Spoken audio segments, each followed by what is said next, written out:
Hello, I'm Jim Weatherby with Entrepreneur, Innovation, and Exchange, or EIX. And this is part of our interview series. I have a very special interview this afternoon with President Garrey Carruthers of New Mexico State University.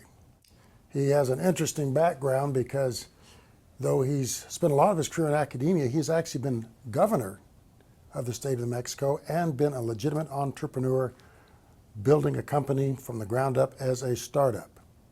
I had a fun question for him one time. At that point, he was dean of the business school at New Mexico State. And I asked him, what was more difficult, being governor or being dean or being an entrepreneur? He doesn't hesitate. The answer, entrepreneur. So you entrepreneurs out there, you better know that if you're going to get into this game. He'll tell you more about that in a few moments.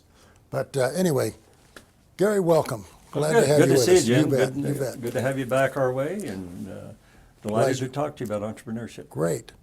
Well, our first question we always like to ask entrepreneurs is, there's generally some telltale signs we find with people who end up being entrepreneurs, something in their youth that kind of gives us a clue. Would that be true in your case? Well, I think so, because I grew up on a farm in northern New Mexico. It's a small farm, and not a very profitable farm, by the way. And I got involved in the 4-H clubs and the Future Farmers of America. And in those clubs, you had to keep books, and you had to understand efficiency, and you had to weigh the feed and weigh the milk and figure out how efficient you were being. Sure. And I said to myself, I think if a person really did this correctly, you could actually advance the profits of the farm. And I began to take an interest in more in the efficiency of an enterprise, but it was a very standard enterprise. And so my folks had been in farming for a long period of time, so I thought I wanted to do that. And probably if I were wealthy, I'd do it again, but I can't get wealthy enough to get back in agriculture. Yeah. So I came to the university and actually studied agriculture for a while, but I migrated to economics. Sure. And part of the interest has to do with efficiency and getting things done right. Sure. Well, like a lot of entrepreneurs, we see this phenomenon of being involved in a family business or having a business of your own in your youth that somehow seems to set the stage for that. What led to your decision to actually become an entrepreneur? Because you did this after you'd been governor of the state. I did. It was kind of a strange path for me. I started off as an academic, and I really wanted to be the highest calling in the whole of the world is to be a full professor in your discipline. I said, that's what I want to be. And then I ended up becoming a White House fellow, and I went to Washington, D.C., and I worked for a guy named Earl Butz, who was Secretary of Agriculture. And Earl convinced me that I needed to go back and participate in Republican politics because Nixon had just left office, and Agnew was probably headed to jail, and the Republican Party was down and out. And so that got me off course. It got me off the course I was on. Came back here, volunteered to get into the Republican Party, and ended up, when the sun went down, I ended up being the chairman of the Republican Party in the state and then ultimately seeking public office. But I sought public office because during my political career, I kept preaching the fact that we needed more entrepreneurs, we needed risk takers, we needed small business, and that was what was going to make New Mexico grow and go. And so that preaching led the business community to come to me and say, we need a good candidate for governor. And they were Democrats and Republicans. And they said, we need a good candidate for governor, and we know you're a Republican because you're hanging out with these Republicans, President Reagan and those guys. We know your stripes, but we're also Democrats. We need a governor that actually is committed to the private sector, will advocate for the private sector, will actually govern on behalf of the private sector. Would you come home and run for office? So I did. I came home. I don't think I would advise anybody to do it the way I did. I had no money and not a whole lot of experience. And anyway, I won the governorship, went through that. And at the end of the day, the best opportunity I had, when I finished my governorship, I had 1 4-year term, we were limited back in those days, was some business people recruited me to work with them to start businesses. And I thought, I had some other good job opportunities, because unfortunately most of them were out of state. And I wanted to stay in New Mexico. So this small business group said, we want you to join us and help us find capital for small business. And along the way, we're going to earn. We're going to earn some equity in these companies, and we're going to get some experience in these companies. And so wanting to stay in New Mexico, I joined that little company. There were only 4 of us. And they gave me 42% of the company. Unfortunately, I found out later it was 42% of nothing, had a negative book value. But I felt good about owning 42% of the company. And so I got that, and that's how I really got started into the enterprise system, more or less recruited by business people who wanted to help small business.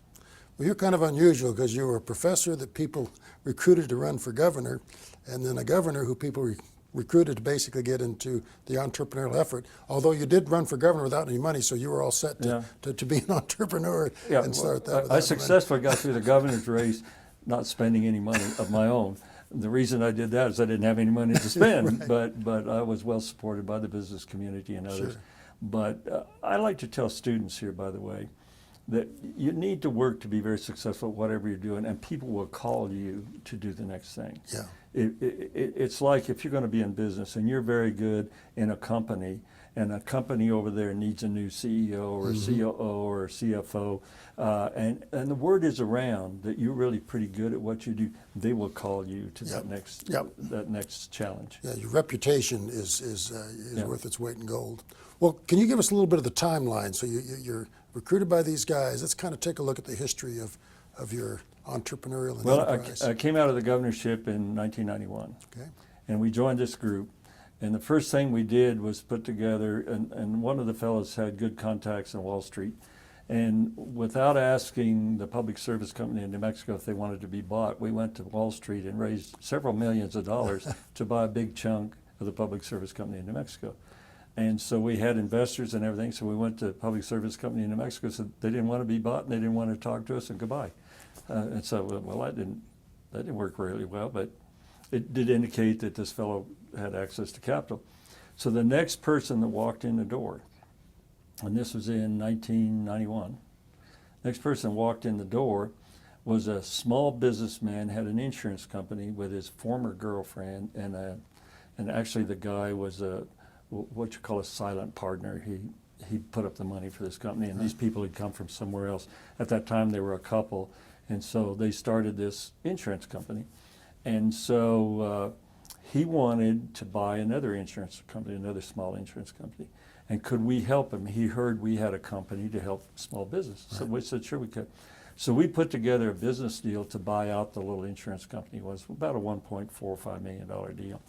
And we put that all together, and we actually ended up selling junk bonds to our friends and a few things like that. We had an 18% coupon on these things. And what was the interest rate at the time? I don't know. It was not anywhere near 18%. Well, it never was.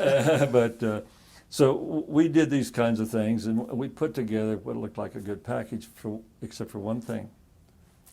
And the bank that was going to give us a loan said, we need the stock in his company as collateral.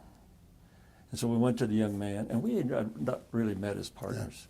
Yeah. And he and his girlfriend were now broken up. In fact, he was living in the office because she threw him out of the house. And so we didn't know these people, but we said, we need the stock for collateral. He said, I'll call a meeting, and we'll get the stock signed to her. And we'd go, okay, no problem. I'll do that tomorrow. He calls the meeting. He says, it's 10 o'clock. We wait around. It's 1 o'clock. It's 2 o'clock. Finally, the guy calls. First of all, he found out he only owned a third of the company. She owned a third of the company, and this other guy owned the other third. When you put the 2/3 over there together, they fired him. Oh dear. They jettisoned him. He lasted to the end of the meeting. He was out of it, and no, they didn't want any part of this thing. So we said, well, we got the deal done. This guy's expecting us to buy it. We'll go down to the bank and borrow the money ourselves, which we did. Now I want to tell you about risk. We risk everything. We went down to the bank, and we risk our houses and our cars and everything else. You know, the bank likes to have a little collateral in the game. Sure. And so we, in fact, in 1991, borrowed enough money to close that deal. Now, we knew nothing about insurance, particularly health insurance. Nothing we knew about health insurance. So we end up buying that company. Our health insurance guy's gone because they fired him. So I got to go over and become CEO of a health insurance company of which I knew nothing about. We went over and took over this little company. We found out the most dramatic things. It was called a TPA, third-party administrator. Right. They were actually paying claims for big insurance companies. But computers were coming online quickly, and they were actually paying paying claims manually. Oh. And they would actually calculate, it was an indemnity insurance system, so that they would actually calculate your benefits manually and then type a check. Oh, my goodness. We were so dumb, we didn't do enough due diligence. Yeah. And now these big companies are walking away from TPAs because it's much more efficient to do it back in Connecticut or somewhere using computers. Right. And so all of a sudden we pay $1.5 million for a company that we did not do diligence on properly, and we have an insurance company. And so we're in big trouble. Happened to go to an Iowa State University hamburger fry in the backyard of an Iowa State graduate. You got your PhD there. I got my right? PhD Yeah, at that's Iowa right. State, and so I was Yeah. invited. Sure. And I walked into this, and this guy obviously is an Iowa State graduate, and he turns out to be one of the country's leading experts on managed care, which also insurance was going to. And he said, "Hey, Governor, what are you doing?" I said, "We bought this little TPA, third-party administration company, and we're not quite sure what to do with it because we're not in insurance." And he says, "Hey, wait," he says, "my non-compete clause for starting a complete health plan in New Mexico is running out in a couple of months, and I want to develop a third-party administration company." And I said, "Well, don't develop it. Why don't we talk, and we'll get together, and we merge the two companies together." So here's the lesson. We merged it, but finally we found somebody who really knew the business, and we joined them. Now, I tell my students, now I had 42% of this company going in. Now, when you merge it, you don't have 42% of the company anymore. So you begin to see the dilution. Yes. And then you need capital. And so pretty soon you're looking for capital. So here we are in the insurance business, still not knowing much of what to do. And here's where the entrepreneurial stuff comes in. Some doctors who knew me called from the town that I'm in right now, Las Cruces, and said, "These HMOs seem to be the way of the future." And that's back when they were really beginning to be Right. popular. "And we don't like them, but we think we need to have one to protect ourselves, to protect our practices," because there were two kinds of HMOs. There were those that were staff model where the plan actually hired all the doctors, and then there were those that the independent doctors used, and they joined in what's called an IPA. "We want you to come down and start an HMO for us." So I did. Again, I'm not sure I knew much about health plans, but I had then merged with a company that knew a whole lot about them. So we started Cimarron Health Plan here in Las Cruces for $600,000. We started it. And we went through a process there. I stayed with the company about 12 or 13 years. We nearly lost the company 2, 3, 4 times because of financial issues. Then we go out and get capital. Remember the 42% Yes. is still going south. But at one time I owned 42% of nothing. Right. In the last analysis, I owned about 11% of something when it came to pass. So we went through this process of learning about how to do this. And there were several lessons along the way. One is there is an incredible amount of risk when you're kind of on your own in a small company, particularly in an industry that's big company oriented. Insurance is really a big company deal, not a small company Sure. deal. So we went through that. We had to bring in new partners and new capital. We went through all of that. And we finally made it profitable. And How then many years did it take to get it took there? us 13 years. Okay. 13 years to make it profitable. And when we finally made it profitable, then we decided, here we get entrepreneurial again, we need to do one of two things because insurance is regulated state by state, not by the federal government. We either need, because we were principally a Medicaid insurer, a single contract with the state of New Mexico. And that's where our money came Right. from. Well, you can lose that contract. They go out for bid about every 4 years. Sure. You could lose the contract. We had a commercial base of business and we had a self-funded base of business, but nothing compared to Medicaid. So we say to ourselves, we either need to buy more of these in other states or we need to sell this to someone that wants this state. And so we got a broker, and the broker went out, came back, and he said, "Would you like to negotiate with a company for 120 days strictly, or otherwise we'll put you on the market?" So we'll negotiate with them. We sold that company. When we went through the due diligence process, when they were looking at our company, we were praying that the valuation would come in maybe at 20 million, 25 million. We would be happy. We'd write home to mother, celebrate. The broker came back and said, the price is $72 million.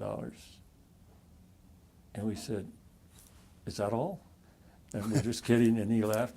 And that company actually bought that company for $72 million, when in my mind, it was worth no more than $30 million. Now, it turned out to be they were smarter than we were. They turned around and sold some of the book of business, recovered a lot of their capital, and that company still operates in this state, is a very profitable enterprise. Wow. But we went through all of those entrepreneurial steps of having to learn a whole new industry, having to look for scarce capital, we got within 30 to 60 days of losing that company a couple times. And then someone would step up with some capital, we would recapitalize it. In insurance, you have to maintain a capital level or you're toast with the state. And so we went through all of those processes. We perfected the company. We decided that we were going to be a quality company, so we spent a lot of money on quality initiatives. We were one of the first companies in New Mexico to want to be certified by the National Council on Quality Assurance. We went through all of that kind of thing. Today, this company that we sold to another company is the highest rated quality insurance company in the state of New Mexico. That quality effort probably really helped the market value when you went to sell it too. Because now pretty much everyone's expected to have that certification. What would you say was your biggest sort of make or break moment, the one that you really lost sleep about during that journey? There are a couple of them. One is when your capital reserves get so low that the state's going to shut you down. We probably got there a couple times, and fortunately, in one case, we had a good banker who was able to help us out.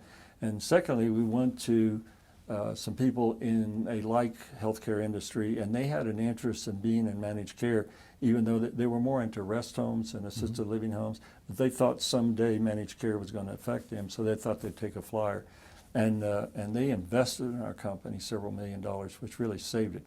Then the other thing that I found out as an entrepreneur is, and this is key, if you're going to be a stock company, we had a board of directors that everybody in the company, 85% of the company was owned by people who worked in the company, and the board of directors was essentially the executive group.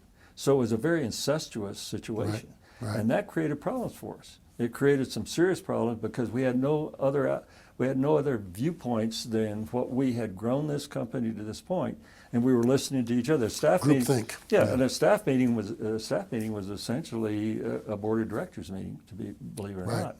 And then it occurred to us, we need to expand our board of directors and bring in some outside people who'll give us an honest opinion of how to run this company without any skin in the game. Right. And we paid them. We paid them a small sum of money. It was quite a small sum of money in those days. And they were all three accountants. And we brought them in. And it was the best thing we ever did, is to bring in outside influence, but also people who were very technically qualified in accounting and tax and that sort of thing. Sure. That saved that company. Had we not done that, we'd been toast. But when we were growing the company, we kind of owned it, and we liked it, and we're going to do it our way and everything else. We nearly lost it as a result until we brought those three guys in. What would you say was the biggest lesson you learned from your entrepreneurial experience? You got to take risk, but you don't want to take too much. Yeah. And health insurance is a risk business. Right. And there are ways to cover risk, and we learned some of those.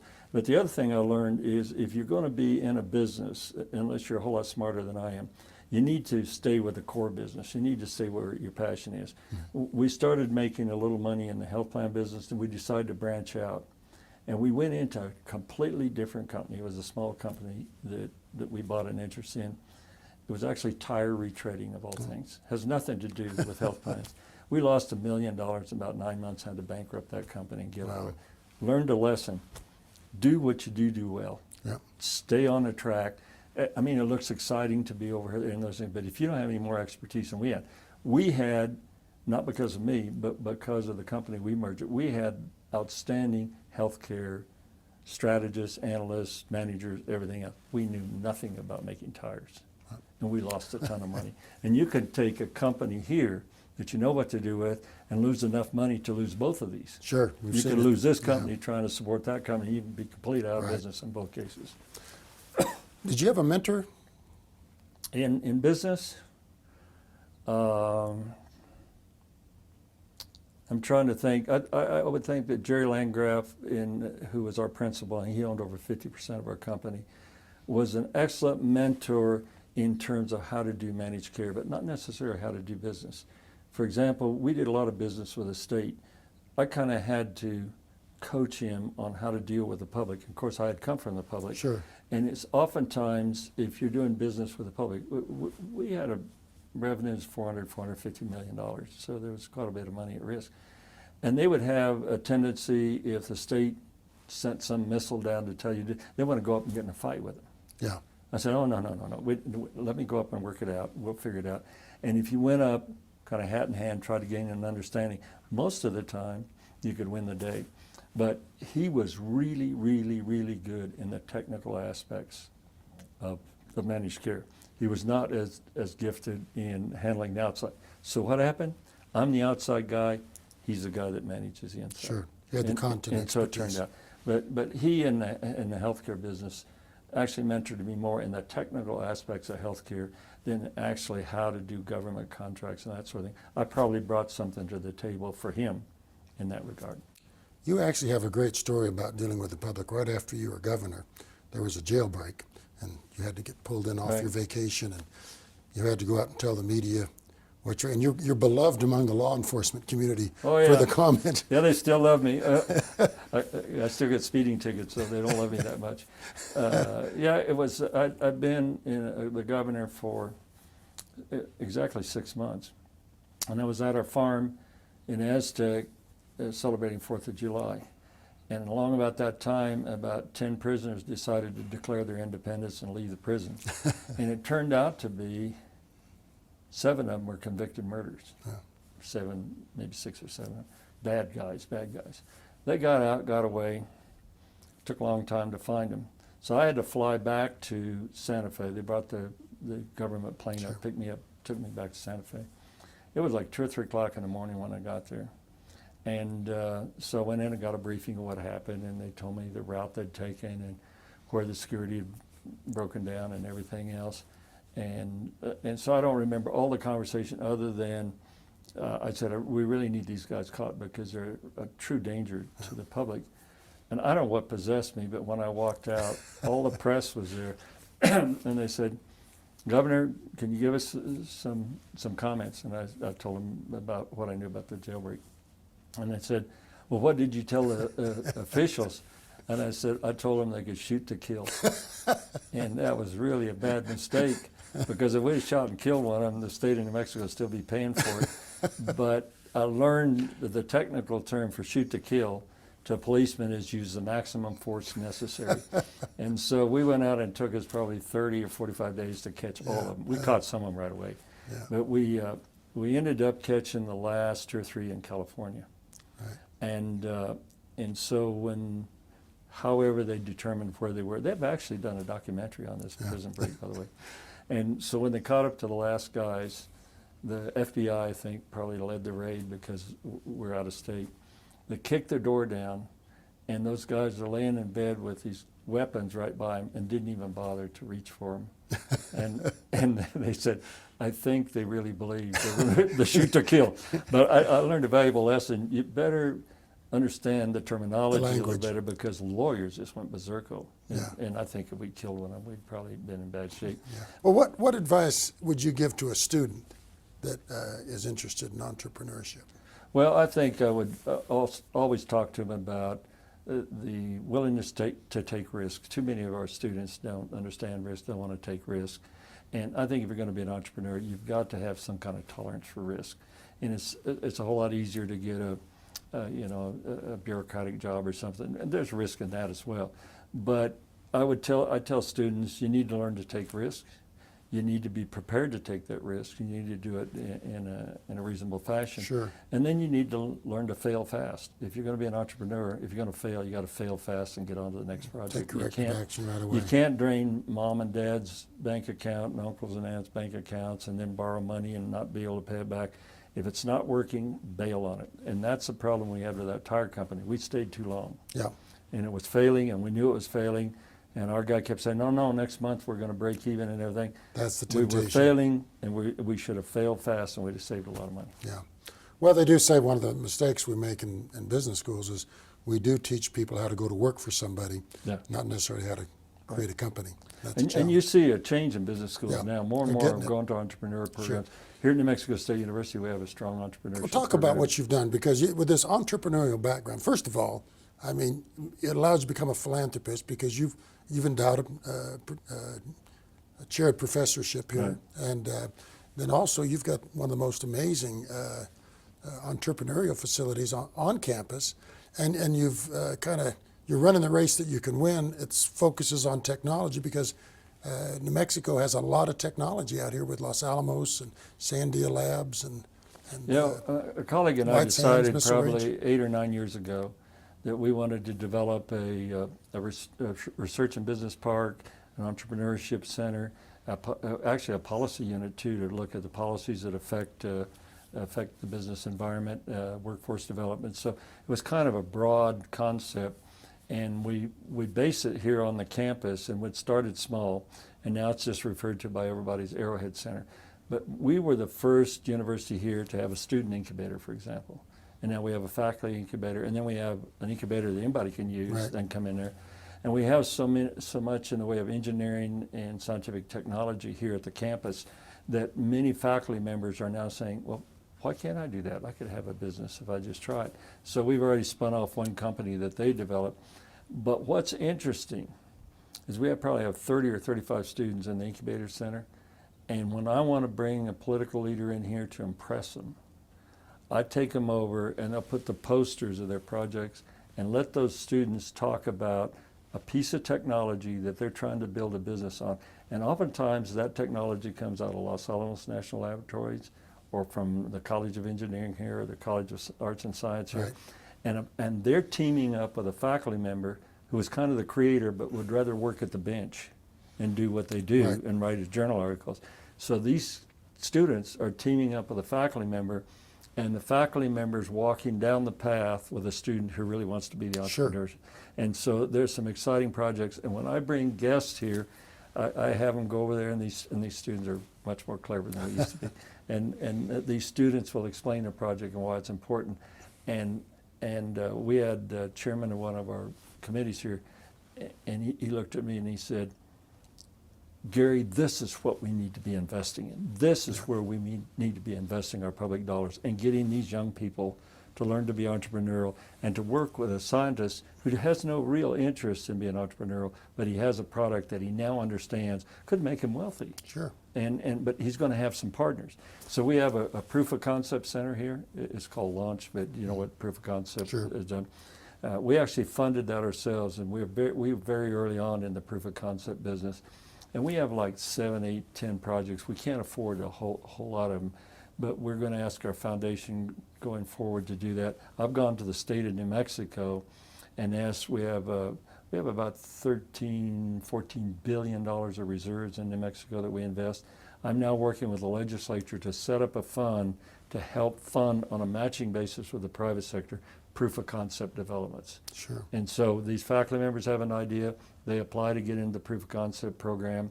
We bring some funding, then we surround them with serial entrepreneurs and try to drive that business to fruition. And we started that about 5 years ago on this campus. Well, let's kind of circle back. I had asked you a question a few years ago. What's the most difficult job, dean, entrepreneur, or governor? Now let's change it and throw in university president. Well, that's moving up fast. Actually, being an entrepreneur is probably the most difficult job. It's a high-risk enterprise. All the rest of them have risk as well.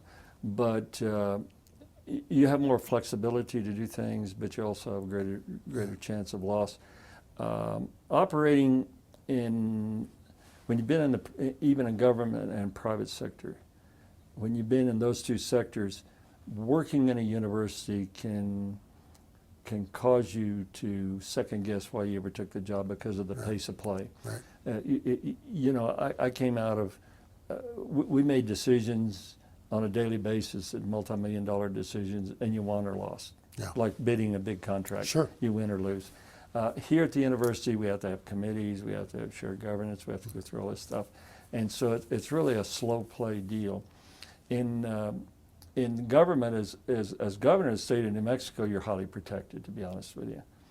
You know, you got police around you, and it's hard to get in to see the governor. I was more open governor than most people, and I walk the streets and do those kind of things. But you're much more protected there, and as a consequence, you don't have quite as much contact with people who disagree with you. On the campus, you're in contact with the customers every day. You walk across the campus, students will stop you, faculty members will stop you. So that can be both rewarding and challenging. It depends upon whether they like what you're doing or not. But I like this environment at the university better because I enjoy working with students. And so if you ask me where I had most of the fun, it's on the university. Where it was most challenging was in the private sector. Somewhere in between is being in government. Well, you kind of have the best of both worlds. You've added the entrepreneurial effort, and very few university presidents would have the vision or the insight to pull that off. Yeah. And I try to tell the students, being an entrepreneur is a fairly easy deal as far as I'm concerned, or being a leader of a university. Yeah. You just need to be the person that provides the vision. And I think I did that in a way for my company. Yeah. You need to provide the vision. It's got to be a realistic vision that people are willing to buy in. So you got to do that. Then, in my view, you have to set the tone. What's the tone of the company going to be? We've had adversarial tones here at New Mexico State University. Right now, I'd like to think we have a very positive tone, but you need to set that tone. And then lastly, you need to put together the team. Sure. And it's incredibly important you put together the team that buys into that vision. And I'm big on few goals, few objectives, big time metrics, and manage to the plan. And so I need a team that believes. We run this university on 5 goals and 31 key performance indicators. And we try to align everything to that. So it's all based upon the vision, the 5 goals, what we're trying to do, but we have 31. Yep. And a lot of people think if you don't have 2,000 key performance metrics, you're not doing anything. Yeah. We do it with 31. You can only process so many. And if I could do it, I'd do it with 20, but because of shared governance, we do it with 31. Sure, sure. Well, do you have a motto that you kind of go by that you would share? I'm trying to think a motto, and I don't think it's necessarily a motto. I'll give you one if you're going to fail fast, but I think probably more of a guidance than a motto is how you deal with people. In the last analysis, regardless of whether you're in government, whether you're in education, or whether you're in the private sector, it's how you relate to people and how you deal with people and how you can look at a person and bring out the best in that person. They may not be as perfect as you want them to be, but you have the skills to bring out the best that this institution needs from that person. Sure. And I got into that in politics, where everybody wants to play in politics. But some of them are pretty good about articulating a policy matter, but some of them really need to be out on the street passing out pamphlets and everything else. But you need to make sure you know what they can do and do well, and then you need to praise them for doing it well if they do so. Great. So it's all about people to me. And I remember one time you were talking about ethics, and you said ethics is pretty straightforward. It's just do the right thing, and that's consistent with that. Treat people right. Yeah, there's all kinds of rules about ethics, but if you just do the right thing every time, good. you're pretty good. Well, Garrey, I want to thank you so much for sharing your wisdom, become part of our library of entrepreneurs with a very interesting set of things surrounding your entrepreneurship. You would think a person my age would have found a niche somewhere along the way. Well, actually, you know, we asked you earlier what was the telltale sign, and you talked about your youth on the farm, but there's another telltale sign, and that is you don't need to be working. You could have retired a long time ago. Right. And but you love working, and that's another good telltale sign of well, entrepreneurs. and I think many entrepreneurs hate to give it up. I'm very entrepreneurial at the university. Sure, you are. I think you've heard the many reports that we have going at this university to use the private sector on behalf of our public sector to build colleges of medicine, or to build a heritage garden, or build those kind of things. And so you need to be entrepreneurial. If you go the standard university route, many of the things we're trying to do now you couldn't do. You need to be entrepreneurial to do it. Well, and you have that extra credibility of having been in business, and specifically an entrepreneur, to do that.